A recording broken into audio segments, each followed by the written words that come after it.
শ্রমজীবী প্লাস আরো অন্যান্য যারা সংখ্যালঘু এখানে আছেন, আদৌ কোনোদিন এরকম কোনো বিশৃঙ্খলা হয় নাই আমাদের উপরে যে এখানে আমরা অশান্তি বিরাজ করছি। এই ধরনের প্রমাণ আমি বলতে পারবো না, কারণ সব সময় রাতে 12টা নেই, আমি যে একটা মেয়ে মানুষ, আমি রাতে 12টা নাই আমি এই কামরুল স্যারের বাসায় পর্যন্ত রাতে 2টা বন্ধু কোনো এক সময় ছিলাম এখান থেকে ওখানে।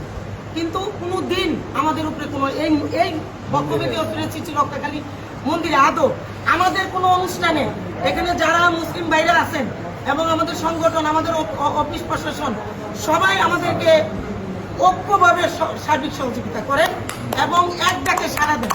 তারা আমাদের কোনো ধর্মীয় উৎসব অনুষ্ঠান যখন চালু হয়, আমরা কতক্ষণ, আমরা তো মন্দিরের ভিতরে থাকি, বাইরে তো আমরা থাকতে পারি না, সময় দিতে পারি না, যাই তো আমাদের এখানে অনেক হয়। তারা সারা রাত্র স্যার এই 7 দিন ব্যাপী যে কোনো অনুষ্ঠান তারা রাত্রে ঘরে ঘুমায়, তারা আমাদের সার্বিক যথেষ্ট। এই আমার তো মনে হয় যে বাংলাদেশের মধ্যে আমরা যে শান্তিতে আছি, বকরী হসপিটালে চিঠি রক্ষাকালী মন্দির এবং যারা সংখ্যালঘু আছে তারা অনেক শান্তিতে আছে, মায়ের কোলে আছে।